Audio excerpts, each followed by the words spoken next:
정말 고생고생해서 대통령이 당선이 되면은 웬만하면은 미국이 축하도 해주고 메시지도 하고 통화도 해줍니다. 그런데 미국이 축하도 안 해주고 메시지도 안 보낸 나라들이 은근히 있는데요. 베네수엘라 마두로 대통령, 대표적인 반미 반서방 성향인데 2013년과 2018년 대선에서 잇따라 단선이 됐는데 미국의 인정을 받지 못했죠. 미국은 단 한마디도 안 했어요. 미국 국무부, 선거가 자유롭고 공정하지 않았다. 인정할 수 없다. 우리는 재검표가 필요하다고 생각한다. 실제로 미국은 야당 후보를 합법 대통령이라고 공개 지지까지 했었어요.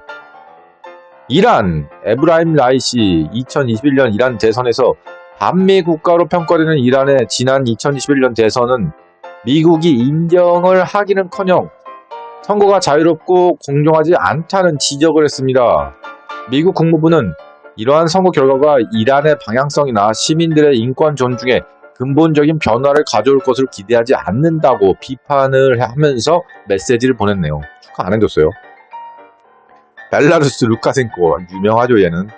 유럽의 마지막 독재자라고 불리는 루카센코, 얘는 진짜 거의 유럽의 북한이라고 불릴 정도로 문제아입니다.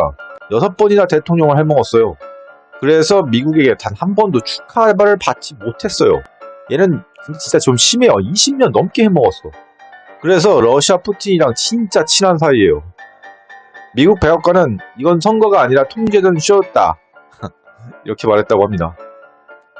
시리아 아사드, 바사이알 아사드 전 시리아 대통령인데 내전 중에도 선거를 강행했는데 90% 이상의 득표율을 받았는데 미국은 어이없어 그냥 코웃음 쳤다고 하네요. 감시도 없고 경계도 없는 이 선거는 전혀 신뢰할 수 없다고 비판했습니다. 북한 빠지면 안 되죠. 김정은. 오바마 전 대통령은 김정은한테 축하 인사를 안 보냈어요. 북한 김정은이 권력을 승계한 것에 대해서 미국은 공식적인 비판과 지지를 자제했는데요.